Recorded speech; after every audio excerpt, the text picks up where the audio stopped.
Le féminisme aujourd'hui semble être un enjeu générationnel prééminent, peut-être plus qu'avant, alors qu'un chemin énorme a été parcouru depuis Simone de Beauvoir. Et ce que le féminisme libéral souhaite défendre coûte que coûte, c'est l'égalité dans la loi entre les genres.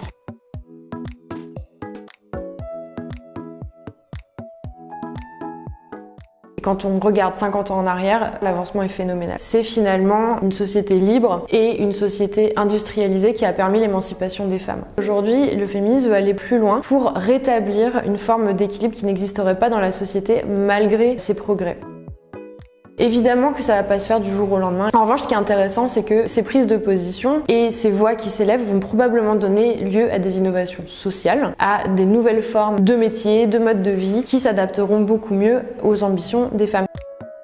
En ce qui concerne le fameux plafond de verre que les femmes n'arrivent pas à briser pour des raisons en général d'absentéisme liées à la grossesse ou liées à la maternité, le congé paternité est déjà une belle avancée. Ce qui peut être discuté, c'est les modalités du congé paternité. Ce qui est compliqué pour les femmes, c'est la reprise du travail et c'est peut-être à ce moment-là qu'on aurait besoin d'un congé paternité et pas juste post-naissance. Je trouve que les démarches qui se font à l'étranger sont plutôt intéressantes d'avoir un congé double qui se répartit à des moments de l'année différents ou à des moments du temps différents de l'enfant et entre les deux parents. Ainsi, si la femme a besoin de plus de temps en raison d'une grossesse compliquée, eh bien elle peut le prendre et son conjoint peut prendre le relais. Une libre répartition du congé parental me paraît être une option beaucoup plus juste. Au lieu d'avoir avantagé la femme avec des jours supplémentaires ou des histoires de salaire compensés, finalement on va limiter l'écart lié à la parentalité entre les genres. Rendre obligatoire le congé paternité est une erreur et rendre obligatoire le congé maternité est une erreur également.